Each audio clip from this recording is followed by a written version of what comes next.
All right, today we're going to talk about the respiratory system.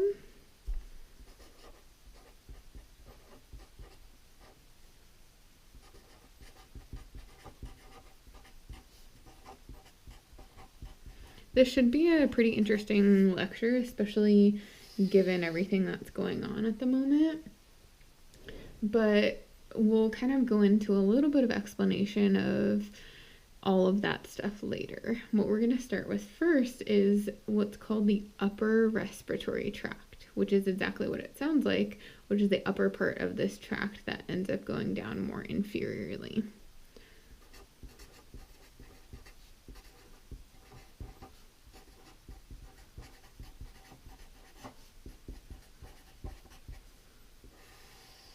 All right, so to best visualize this upper respiratory tract, I'm going to draw a lateral view, like a mid-sagittal cut of a lateral view of someone's head. I'm not going to write that out just because it seems pretty intuitive to be able to know that that's what it is when we're looking at a side view of someone's head.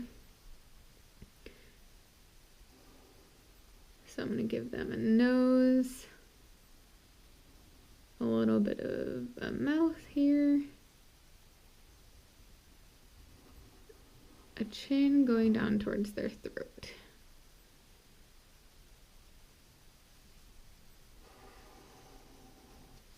All right, so here's our little dude right here. We're going to draw a couple of different structures, so bear with me as I kind of draw those out for you.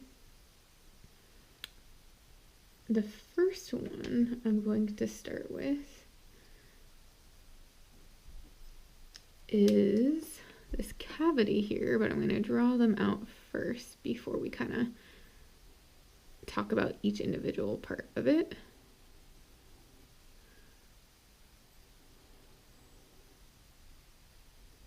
So hang in there with me.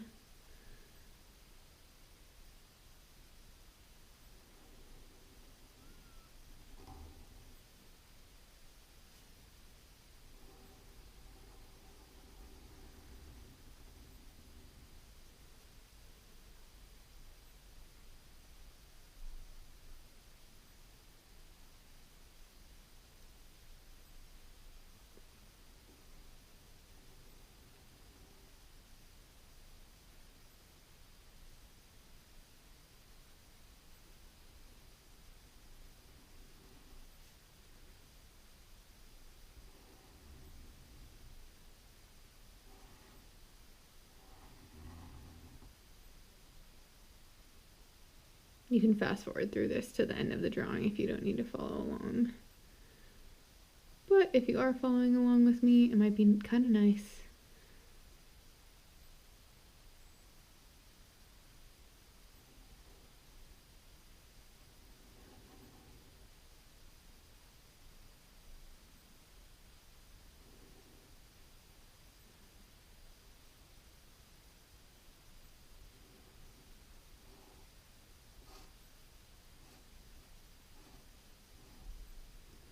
Alrighty, so now we have our little guy and all these different structures, and let's start to label them. So we have something right here. This big blob right here is called our nasal cavity. Now there is, of course, this is our nose right here. And the entrance of the nasal cavity, I'm just gonna mark it right here. That is actually called the nasal vestibule.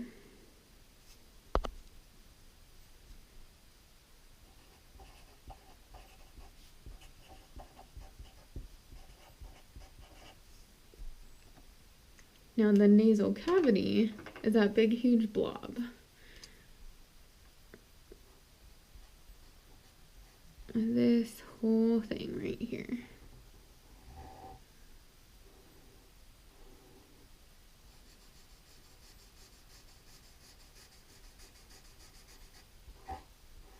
So when we're breathing, which is what the function of this respiratory system is, it's going to go in through the nasal cavity, so starting with this nasal vestibule, and then make its way into this large cavity right here. Okay, again, that is nasal cavity. As we keep breathing air, it's then going to go into a different structure called the pharynx. Now, I'm not going to label the pharynx as a whole. I'm actually going to split it up into 3 different parts. So we have the pharynx,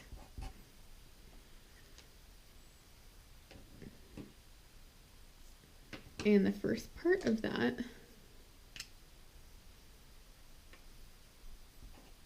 is going to be the nasopharynx. So that's going to be the most superficial part. So it's the part right after the nasal cavity right here.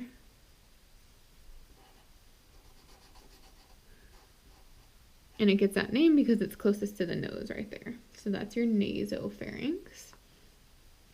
Then you're going to have an oropharynx, which is going to be from about right here and gonna come up in through here a little bit.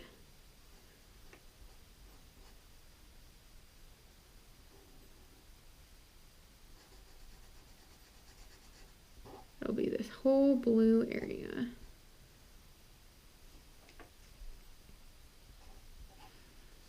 That is our oropharynx, because oro refers to being around the mouth, and this area is right around the mouth, as you can see, because the mouth is right there.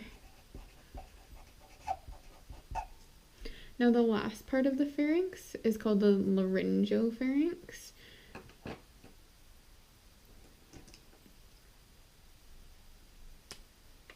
And that is going to be at the bottom, or the inferiormost part of the oropharynx, coming down to about here.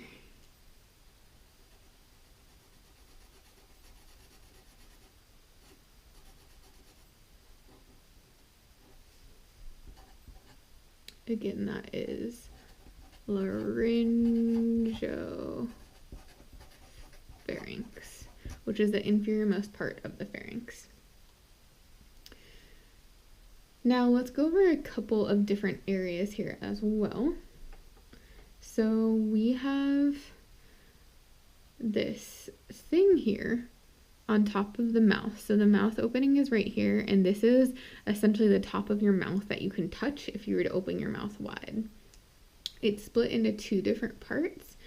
You're going to have a hard palate, which is going to be more towards the opening. That's going to be right here. And this is drawn a little bit thicker just to make it easier for you to see, but it's actually, of course, way thinner when we're looking at it in the body. Again, that is our hard palate.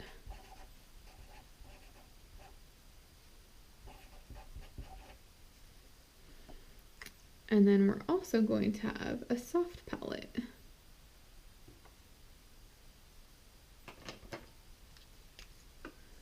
And the soft palate is just going to be the deeper part of the, or kind of like a deeper extension from the hard palate.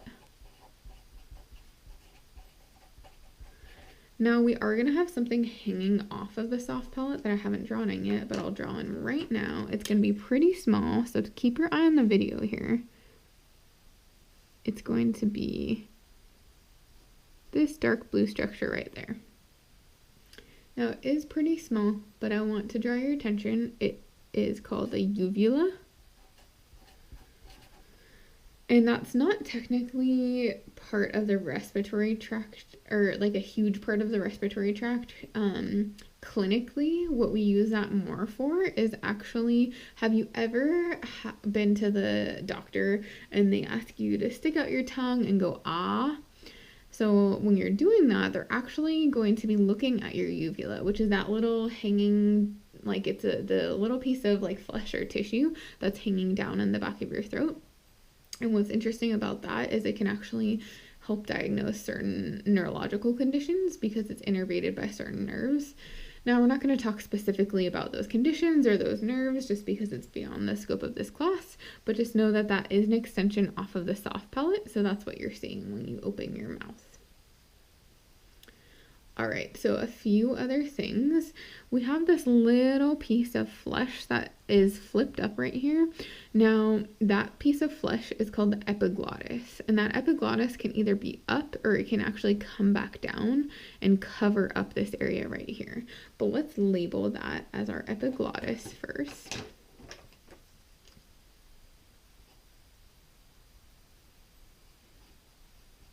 It almost looks like a little tongue type structure, but please note the pictures in your textbook and the models and the ones online, and you'll see that it does actually look a little bit like a tongue, but inside.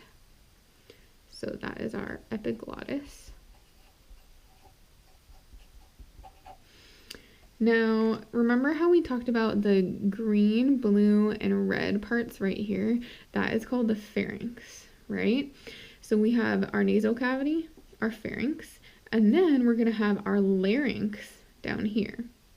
The epiglottis serves as the lid of the larynx. It's not actually part of the larynx, but I'm going to make a note of that just so we have that. Lid of larynx. Alrighty, and so our next part that we're going to draw is another part of this larynx that consists of that area right there. But I'm going to draw it in here, and it is actually called the glottis. So you know how we talked about this structure that can flop down and close over this larynx area, which is this part we're going to color in a moment? That's our epiglottis in pink right there. Remember, epi means above. So if we have an epiglottis, it's going to be sitting above our glottis. Now, our glottis is going to be a small structure just right there.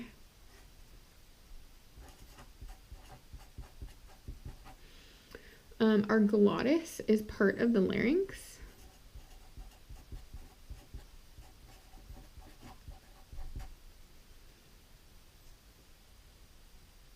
And it consists of the vocal cords and space between them. So that's easier to see in a different view, so we're not going to go over that quite yet, but just know that you have vocal cords here, and the vocal cords, which will open and close when speaking and when swallowing, are the glottis, and the other part of the glottis is the space in between them. And then the glottis can be covered by the epiglottis, and again, this area down here is the larynx. Now, it's important to note that the vocal cords and the epiglottis are going to be closed when swallowing. We're going to review that a little bit more in a moment, but let me go over a few other structures. All right, so let's cover this area here.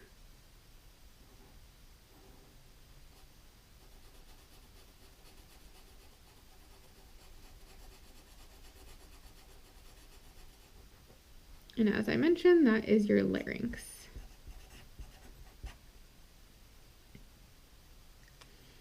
Now, your larynx, so remember we talked about the flow of air going through the pharynx.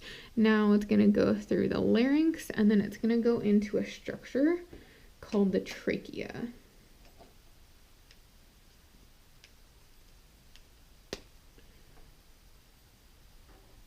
We're going to make this bright orange color.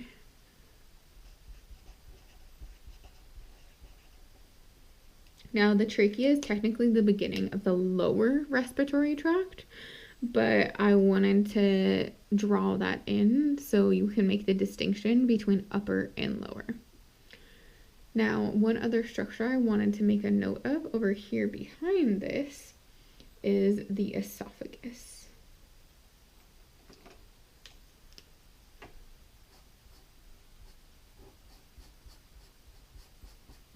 So that's this whole structure right back there.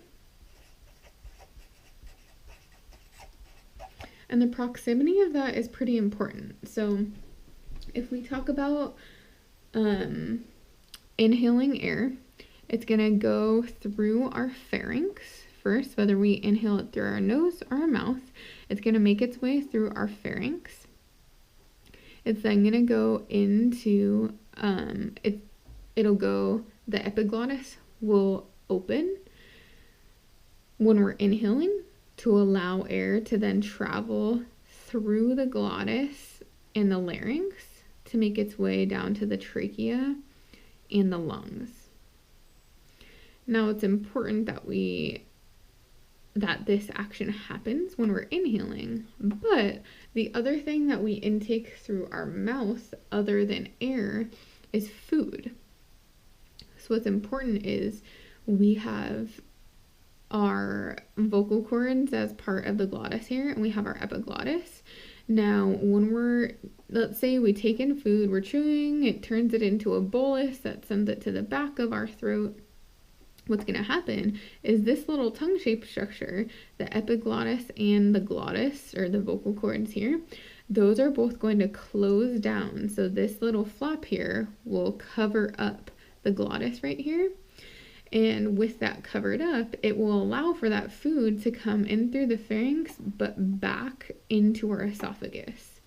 This is really important because if this epiglottis doesn't close properly, you can swallow food and it can go, if you've ever heard of food going down into your windpipe, that means your epiglottis isn't closing properly. So you swallow food and it, quote, goes down the wrong pipe. So instead of it going through the esophagus down into the stomach like it should, it goes in and in through this because the epiglottis is still open, and it goes into the larynx, into the trachea, into the lungs.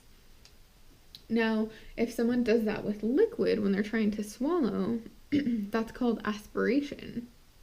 And if we get liquid or food that goes into our lungs aren't designed to intake liquid or food. They're designed to simply intake air.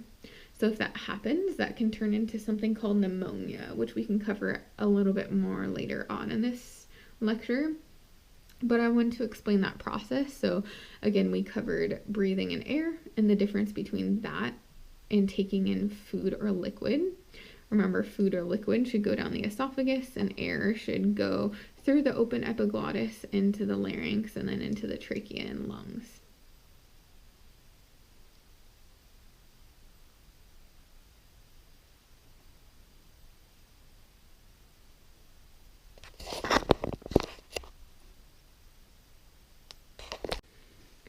Now, one other thing to note with the upper respiratory tract is we have two main type of epithelial cells. Remember, a flashback to one of our first lectures where we talked about different types of cells and different types of epithelium.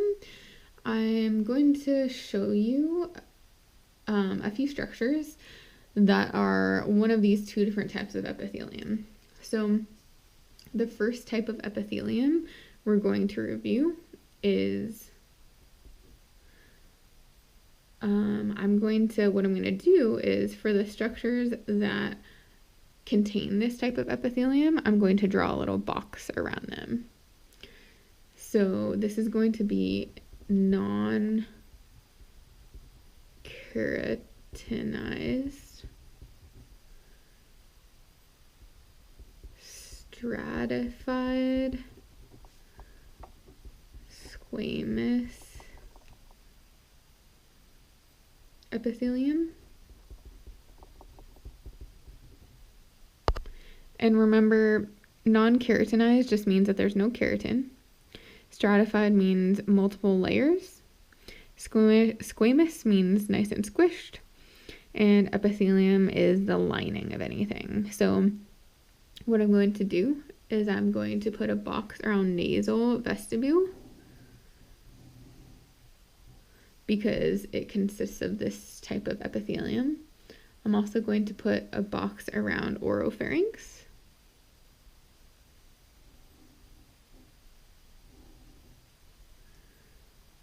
And lastly, I'm going to put a box around laryngopharynx. Okay, Those are the three areas that have this non-keratinized stratified squamous epithelium. Now, the second type I want to talk to you about, which I'm going to circle these structures, so I'll put a little circle here. That is going to be the other type of epithelium found in the upper respiratory tract, and that is going to be ciliated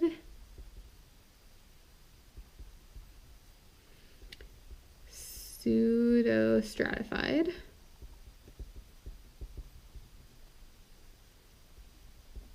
columnar epithelium with goblet cells. Now, ciliated means there are those little cilia, or like little hairs that are on the top that wiggle around, just kind of like how you're seeing my fingers do. Pseudostratified means it looks stratified, like it looks like there are multiple layers, but it's actually just one. And columnar is the shape of the cell, like looking like a big long column instead of a squished cell. Epithelium means lining, and goblet cells are the cells that produce mucus. So the two structures that have this type of epithelium are our nasal cavity, so I'm going to put a circle around that, and our nasopharynx. I'm going to put a circle around that. Now, one thing I do want to make a note of in this upper respiratory system is there are certain structures that are anterior to the larynx right here, and those structures are the hyoid bone, which is up towards the top, thyroid cartilage, and then cricoid cartilage. We're not going to draw those out because we already did draw those out in an earlier lecture, but I just do want to note that those can be some landmarks for you to access anteriorly to know where the larynx is. Alright, so we just covered the upper respiratory tract, and now let's do the lower respiratory tract.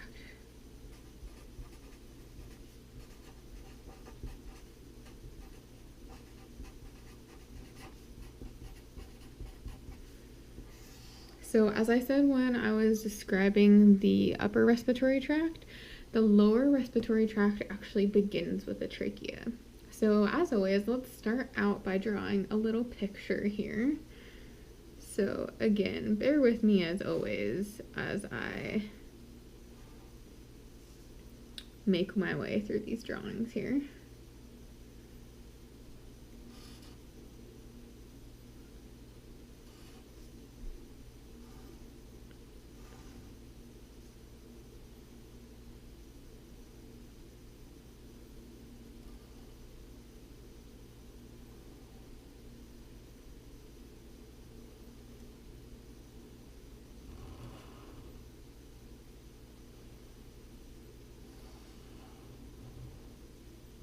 Alright, there's one lung, and now I just have to draw the other lung.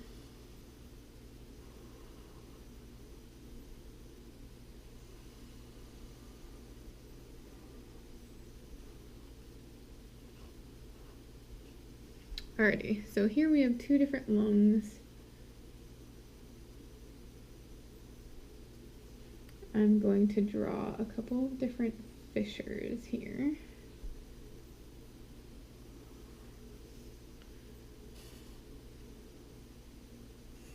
And I'll talk about those fissures in a moment, but just in case you're wondering why I have a couple of different lines. Alrighty, so let's go through the different areas with these lungs. Alright, so as we talked about last time, this upper portion right here is going to be the trachea. And actually, in the trachea, there are little lines, so to help us kind of distinguish the trachea, I'm going to draw some little lines here. And I'm going to take this picture from the upper respiratory system and draw lines there, just so we can connect the dots a little bit. And I'll color it in the same color, this bright orange.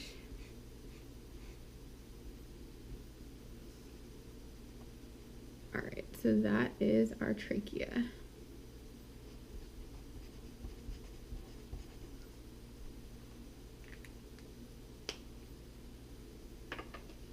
Now we have a little part in the center right here, which is basically where these two branches branch off. That is going to be called the carina.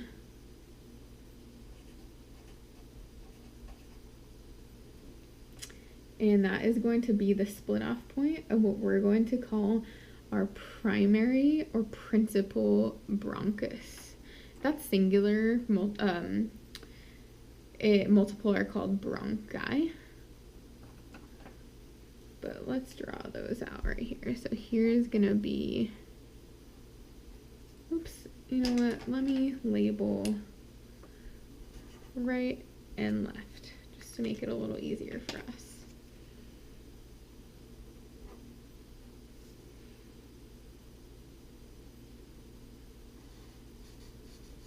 All right. Green is gonna be our primary bronchus.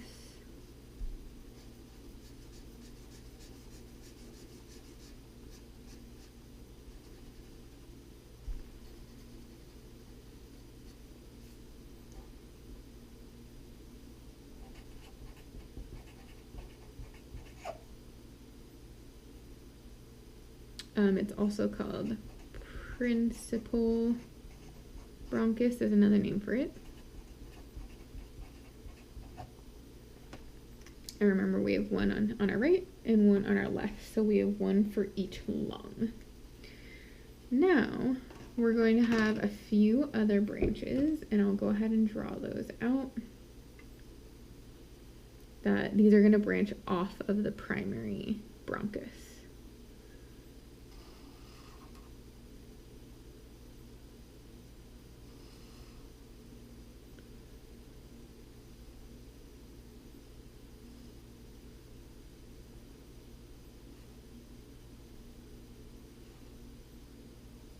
All right, now we got our right side. Let's just finish up our left.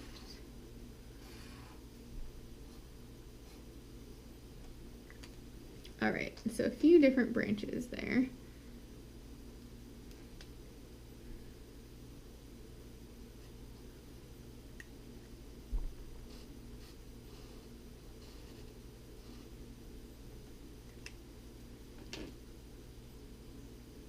Now let's go ahead and color those guys in. As you can see, there's one branch coming out from each primary or principal bronchus, and each of those branches is going to be called a secondary or lobar bronchus. So this one right here, this one right here, and here.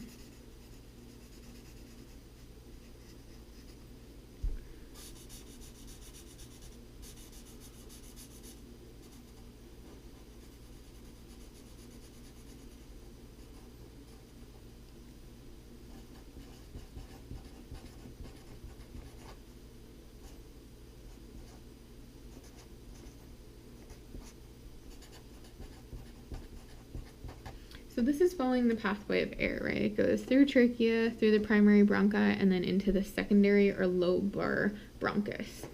Now this is your right lung and this is your left lung.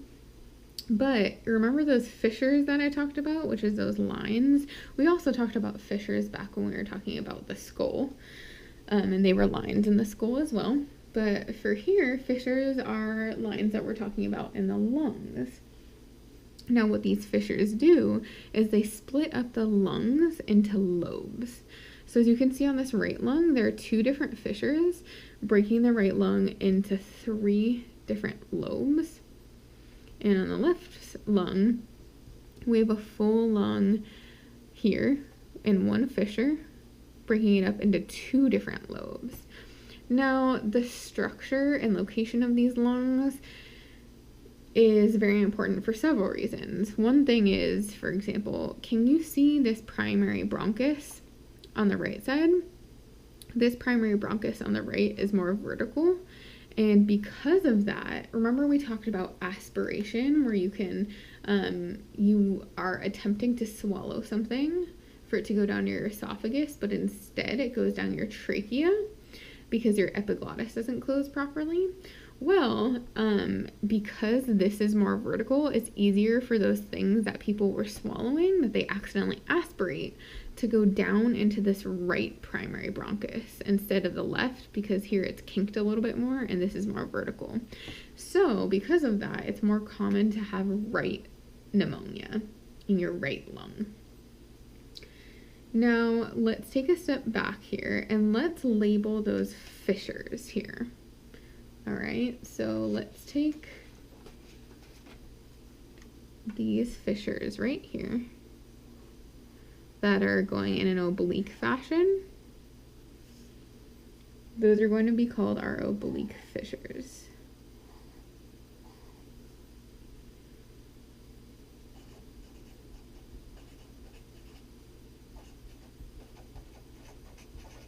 And our right lung is a little bit different because it has one different fissure. It has a horizontal fissure right here.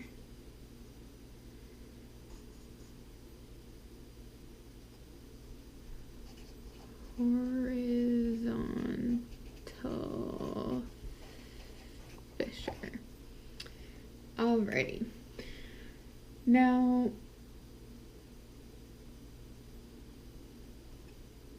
okay, so let's take this a step further. So now we understand why our secondary bronchus, or bronchi, plural, are called lobal, the other name of it is a lobar bronchus, because there's one secondary bronchus for each different lobe that it's going to. Now we can take this a step further, and there's actually going to be a tertiary bronchus. So let's write that in. Tertiary. Another name for that is segmental bronchus.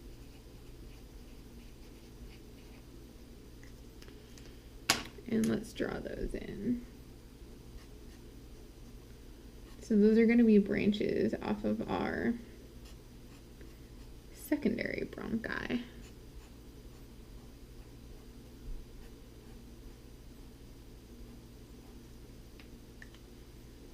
And we'll color this in with our light pink color.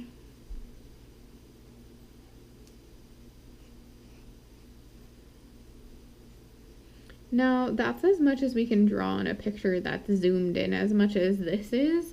There's a little more detail that I want to get into, but I'll explain that in a moment. But that's what I want you to know for now. Now, in terms of lungs in general,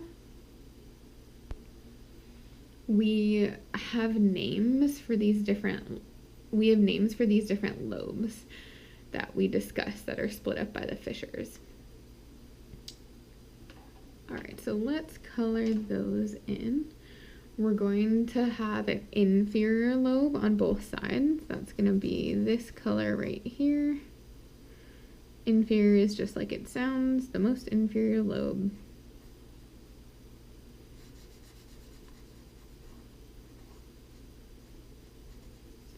And we'll have one on the right and the left.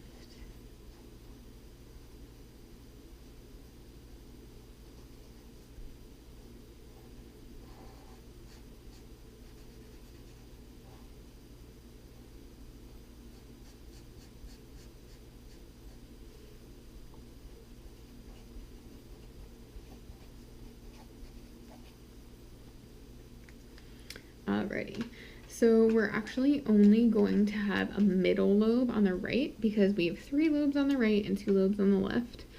So let's draw in our middle lobe here.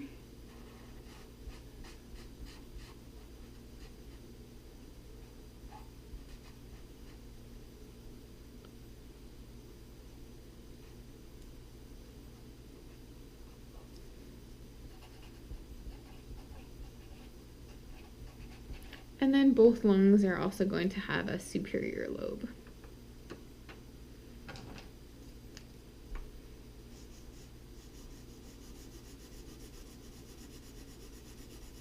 which again is just what the name sounds. It's going to be the superior most lobe for both lungs.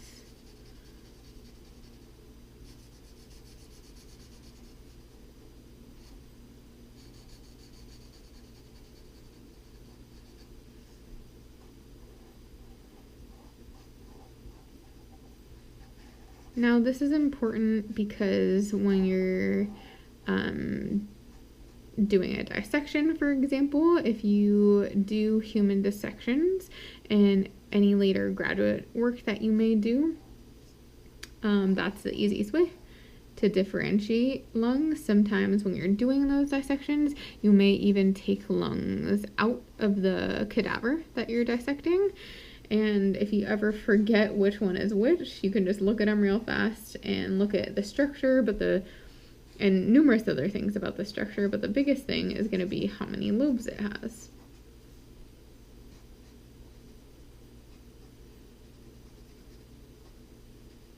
Alrighty. Now that we have all of this through of the lungs themselves, I want to talk about one thing right here. Do you have any guesses for what would go right there, or why there's this little notch right here? Well, let's color it in.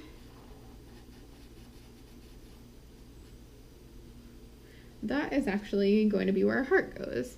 So our heart sits a little bit more on the left side of our body. So there's going to be a little notch there that allows our heart to sit right here.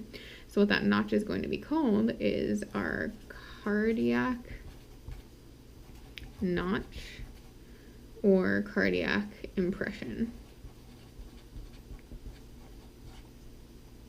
Okay, so that's what I want you to be aware of for lung structure in general. However, like I mentioned, there are a few structures that I can't draw just because they're too small here.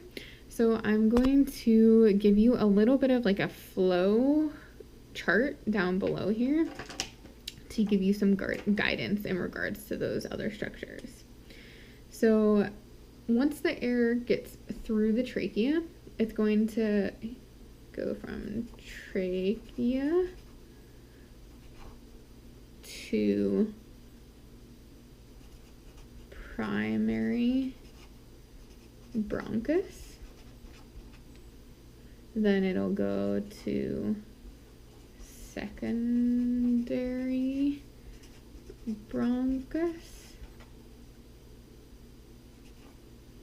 to tertiary bronchus, and that's as far as we got in this picture. Okay, but it's actually going to have like a bunch of other branches. They're going to split off from each of these, and they're going to get very, very tiny, but we just can't draw them in this picture because it'll get too small. But after the tertiary bronchus, it's going to split up into bronchioles. And remember, so these primary bronchus, each primary bronchus goes into each lung, each secondary bronchus goes into each lobe, and then these tertiary bronchus or bronchi will go into different segments of each lobe. But after that, we're going to go into bronchioles, which are just little small branches off of those tertiary bronchus or bronchi. And then from there, we're going to get to terminal bronchioles. And the last step is we're going to get down to respiratory bronchioles. So that kind of wraps up the airflow. We took it all the way from the nose or the mouth down to the trachea and into the lungs. And remember, this is where our picture stops, at this tertiary bronchus, but then not pictured here are smaller bronchioles turning into terminal bronchioles and respiratory bronchioles. Now at this point, let's take these terminal and respiratory bronchioles and take a little zoomed in look to see what those actually look like and the other structures that are attached to those. All right, so let's take a closer look at those terminal and respiratory bronchioles and then the things that are attached to it. So remember, we're still on the lower respiratory system, or excuse me, the lower respiratory tract, but we're gonna zoom in now. So I'm gonna, again, draw a figure here.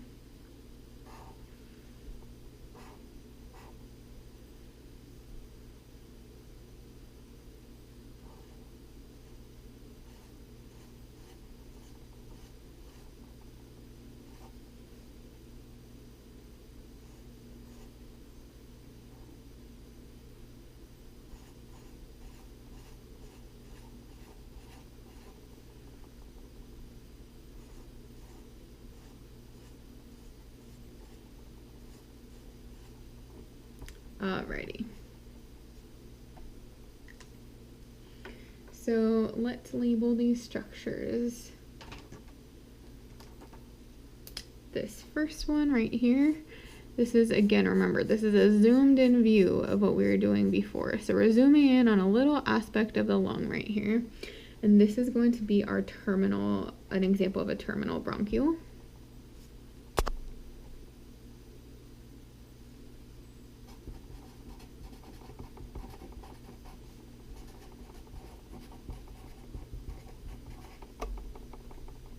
And then remember, do you remember what the name is of the structure that branches off of that?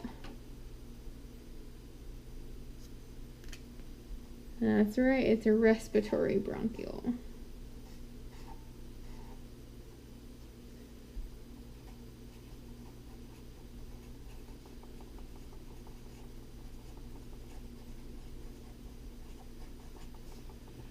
Alrighty. So now that we have those two, we're going to talk about some different structures. The first new structure that we're going to introduce is something called an alveolar duct. All right, so alveolar ducts are going to be in green.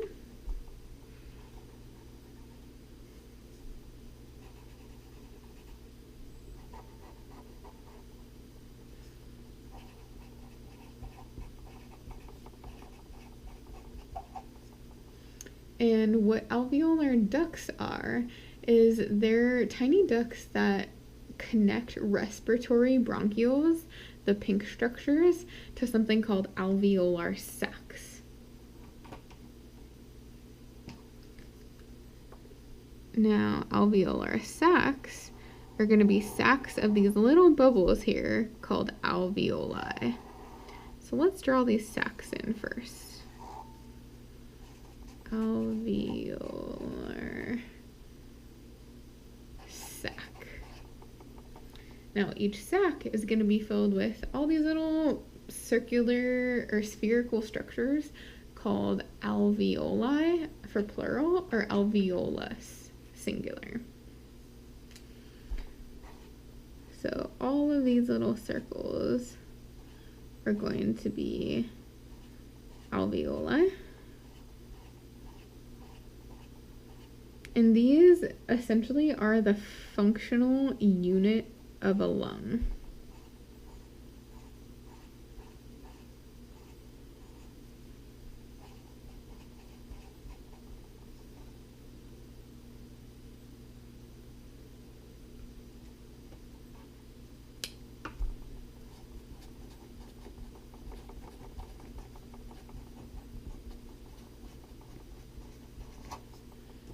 Alrighty.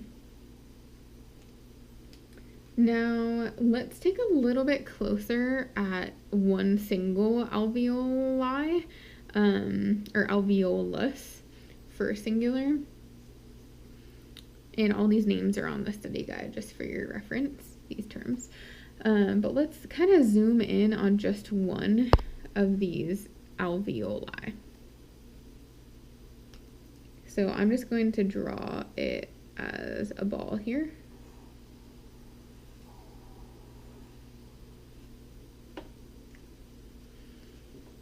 So we're going to have blood flow that goes from the heart to the lungs. So if you remember, it's going to essentially go from our right ventricle to our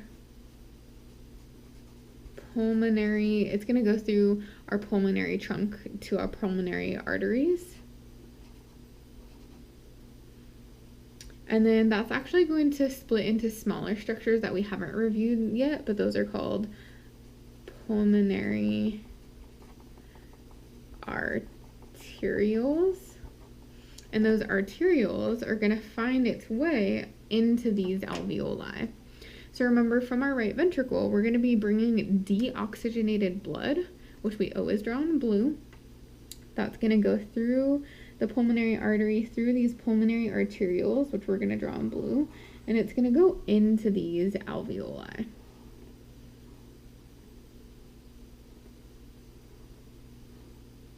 Okay. Now what the alveoli does is, remember, these are the functional, an alveolus is a functional unit of a lung. Okay? So, I'm afraid we're going to mess up that term, so I'm just going to write alveolus singular in here, just so you know. But what these alveoli are going to do is they're going to do gas exchange. So remember, we talked about the main function of the lung is to oxygenate blood. So that process of oxygenation is actually going to take place at the alveolus. So at the alveolus, it's going to turn from deoxygenated blood into oxygenated blood, which we always use red to represent. And then it's going to make its way out of the lung. And how it does that is it ends up going back through something. This is, again, another term that we haven't talked about, but it's going to go out through pulmonary venules, which is just little veins or branches off of the veins. And then it's going to go through pulmonary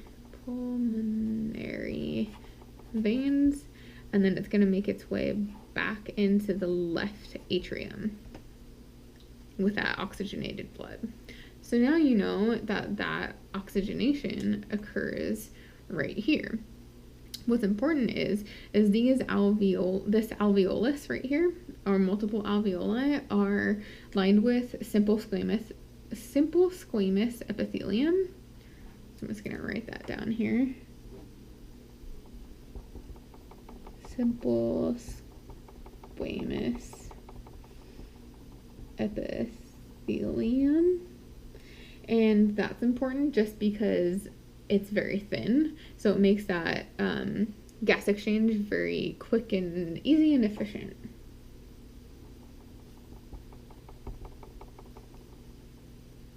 Now, something to note is that alveolar ducts over here that we talked about, that connects the respiratory bronchioles to the alveolar sacs, those are cuboidal epithelium.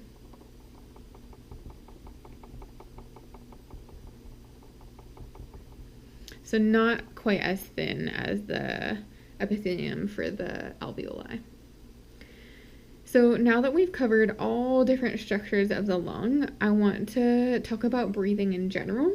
And for breathing in general, we have two different zones. The first one is our conducting zone.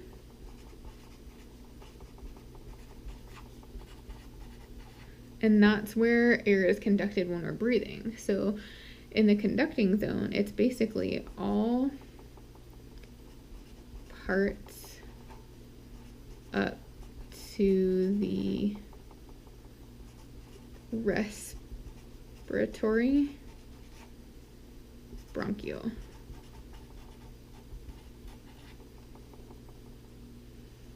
Now we have a second zone, which is our respiratory zone.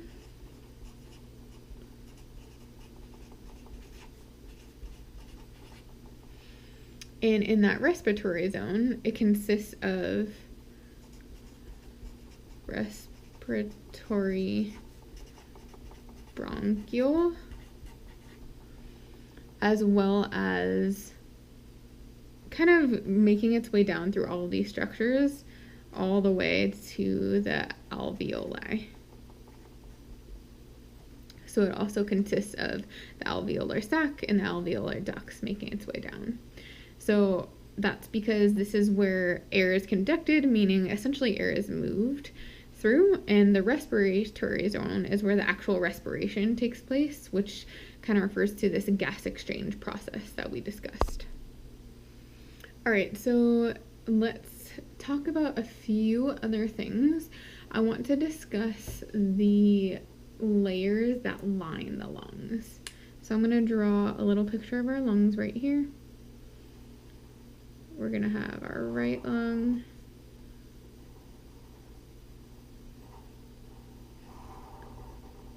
and our left lung. This should be about the same size, but they just look a little off because I'm not the best at drawing, but here we're going to have right and left. Now you have something called visceral pleura, which is essentially the layer that is superficial to the lungs. So we're going to draw that right here.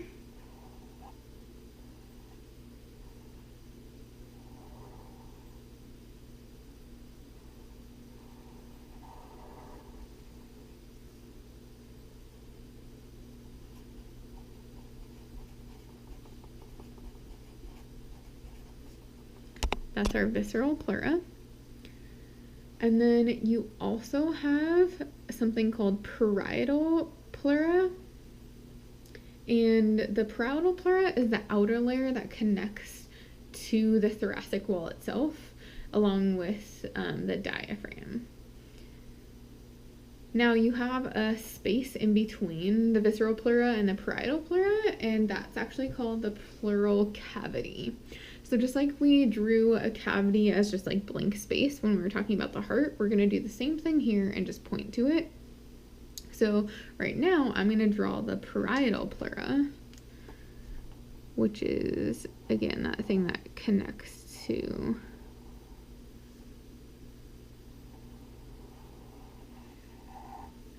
the thoracic wall.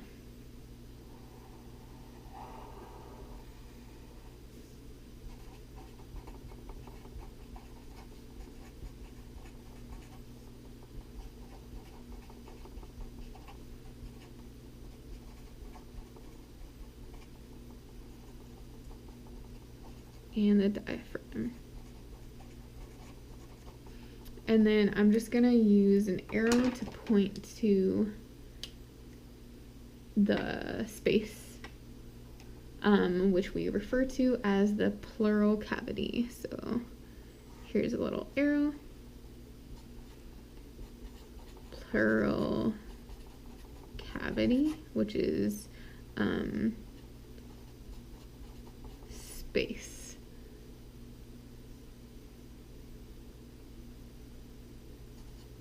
Between visceral and parietal layers. All right, so the next part of the respiratory system that I want to discuss is sinuses.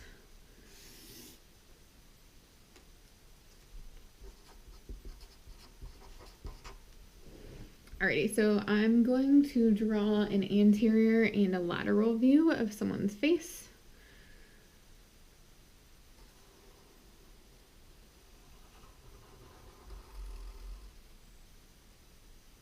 My kind of lousy version of that. With their eyes and a mouth. So that's our anterior view, and then I'm also going to draw a lateral view.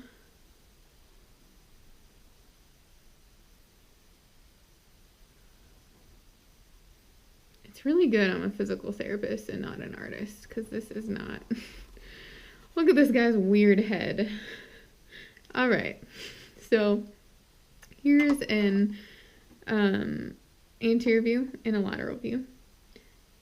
Now let's draw out our first sinus. it's going to be, we're actually only going to be able to see this sinus on the lateral view, but I forgot to give this guy eyes and a mouth. Okay, so this first sinus we're only going to be able to see on this lateral view here. And it's going to be right here. And it is going to be our sphenoid sinus, which is right where the sphenoid bone is. Our next one is going to be our ethmoid sinus, and something to note is that the sphenoid sinus is the only sinus where there's not a pair of them. There's only one, but every other sinus there's going to be a pair. So the next one we're going to draw are the ethmoid sinuses, which are right to the sides of the nose, and then you can also see it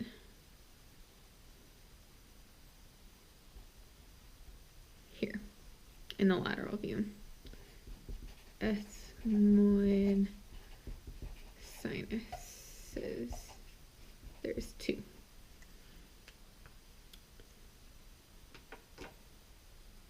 Our next sinus will be our frontal sinus, which is going to be right where like our frontal lobe is. So all these names make sense, right? It's based on anatomical location.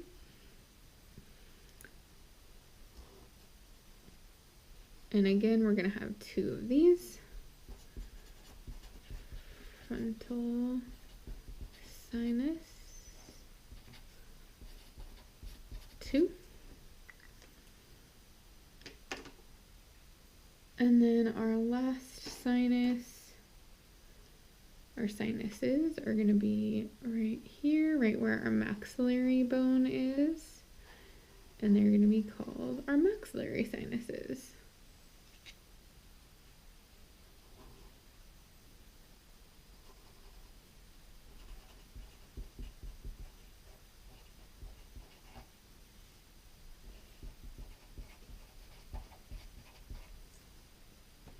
Now, there are several different purposes for sinuses. Overall, the functions are to produce mucus, to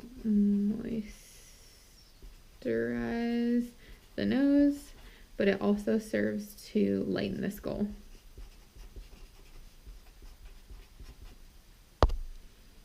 And if anyone has ever had a sinus infection, you know that these can be filled with different substances when one becomes ill, and it can be very uncomfortable. Oftentimes people report headaches kind of on the front of their face, and that's because that's where, especially where these frontal and maxillary sinuses are, a little more anteriorly, as well as ethmoid sinuses. Sometimes people will report feeling like a heaviness behind their eyes as well during those sinus infections, and that's because someone is ill and these are filled with substances. So it's the inflammation and the pressure that causes that pain and discomfort during sinus infections. So now I want to discuss breathing.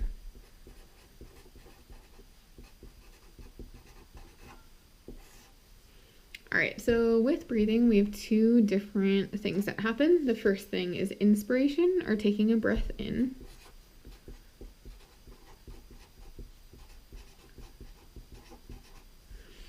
Now, I want to discuss the muscles that it takes to complete inspiration. So what's used is, first and foremost, the diaphragm.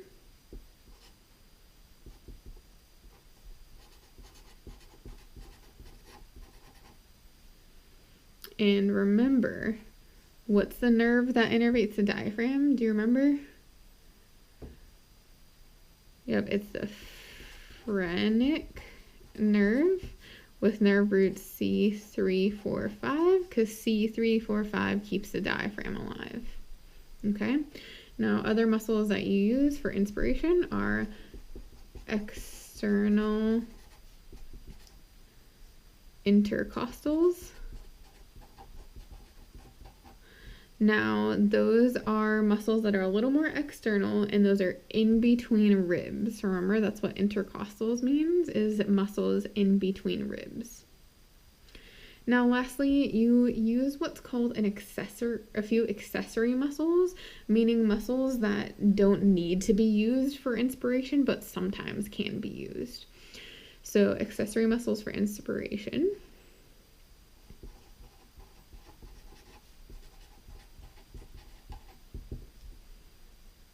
are sternocleidomastoid, or SCM, and scalenes.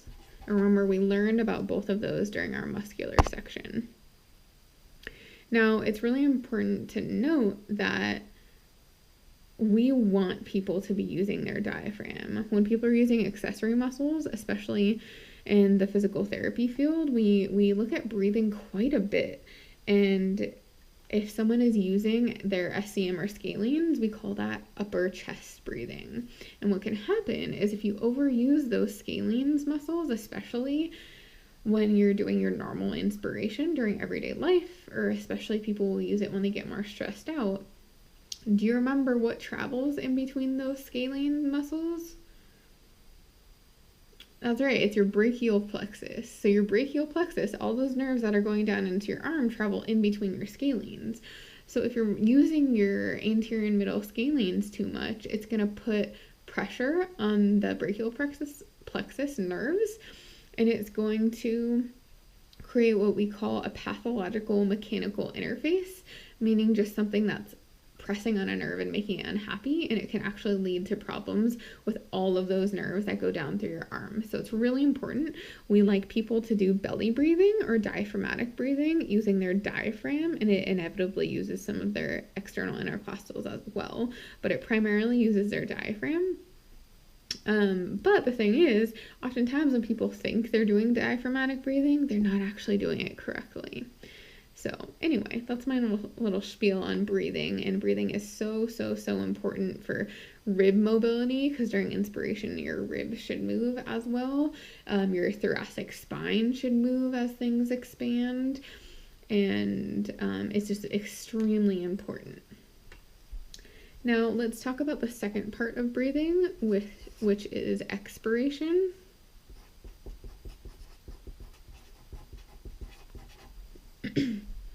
Now we want individuals to be using their diaphragm as well, but your diaphragm is used most significantly during inspiration because it's that contraction and lowering of that dome-shaped muscle that is the diaphragm. Now, just as the external intercostals were used during inspiration, during active expiration, we'll be using internal intercostals. And then you also have an accessory muscle for expiration.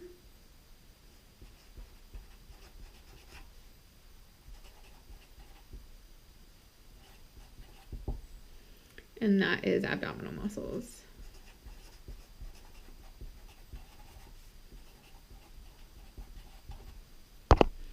Now, overall, for breathing in general, like I said, inspiration is going to be more active, right? It's your diaphragm lowering, but we essentially ideally would like expiration to be a little more passive, where it's just like a passive release. So we want expiration to require less effort by the person who's breathing. But this is a summary of the different muscles that we use during the two different types of breathing, or different parts of breathing. Now I want to bring us back to this that we drew out before, the lower respiratory tract, just because I want to address a little bit of the situation that's going on currently and how it's impacted by the respiratory tract, or how it impacts the respiratory tract. So in terms of coronavirus or COVID-19, it's interesting because there are actually a lot of human coronaviruses, and most of them are usually benign, and some people say that it causes about 25% of common colds. But anyway, COVID-19 is more significant, and it's deadlier than the flu, as most of us know.